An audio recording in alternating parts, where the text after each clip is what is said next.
যারা শ্বাসকষ্ট বা হাঁপানি রোগে ভোগেন তাদের কিন্তু দৈনন্দিন জীবনে কিছু নিয়ম কানুন মেনে চলা খুবই প্রয়োজনীয়। হ্যালো এভরিবডি, আমি ডাক্তার খাদিজাতুল কুবরা। আজকে এই বিষয়ে আপনাদের জন্য কথা বলতে চলে এলাম। যারা শ্বাসকষ্ট বা হাঁপানি রোগে ভোগেন তাদের নর্মাল মানুষ ঠিক যেভাবে জীবনযাপন করে তা থেকে কিছুটা অন্যভাবে জীবনযাপন করাটা খুবই জরুরি। কেননা দেখা যায় এই জাতীয় রোগীদের ক্ষেত্রে অল্প একটু ভুল হলেই তার জন্য প্রাণনাশক বা জীবনহানি হতে পারে। শ্বাসকষ্ট বা হাঁপানি যদি আপনার থেকে থাকে বা আপনার বংশের কারো থেকে থাকে তাহলে আপনাকে যে নিয়মগুলো মেনে চলতে হবে, চলুন জেনে নেওয়া যাক। প্রথমত, আপনি চেষ্টা করবেন সবসময় খোলামেলা পরিবেশে থাকতে। দীর্ঘক্ষণ সময় ধরে কোনো বদ্ধ পরিবেশে না থাকার চেষ্টা করবেন।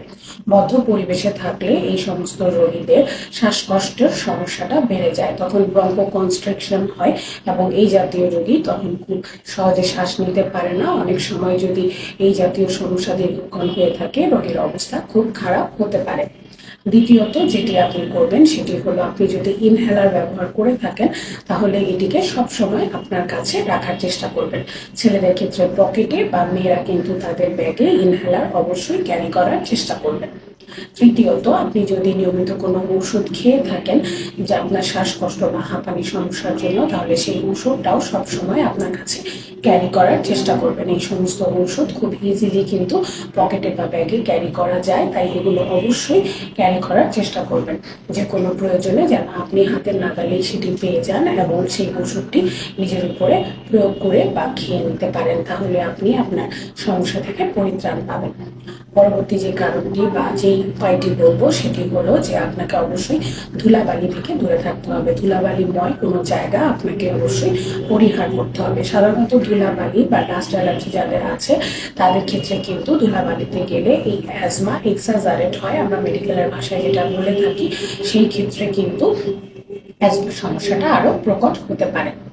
এর পরবর্তীতে যে উপায় সেটি হলো, যারা অ্যাজমা রোগী বা হাঁপানি রোগী তারা ডাক্তারের পরামর্শ ব্যতীত কোনো রকমের ঔষধ গ্রহণ করবেন না। অনেকেই দেখা যায় যৌন ক্ষমতা বা যৌন আগ্রহ বৃদ্ধির জন্য বিভিন্ন রকমের ঔষধ সেবন করে থাকেন। এগুলো কিন্তু আপনি কখনোই কোনো ডাক্তারের পরামর্শ ছাড়া গ্রহণ করবেন না, তাহলে কিন্তু সেটা আপনার জন্য প্রাণনাশক হতে পারে।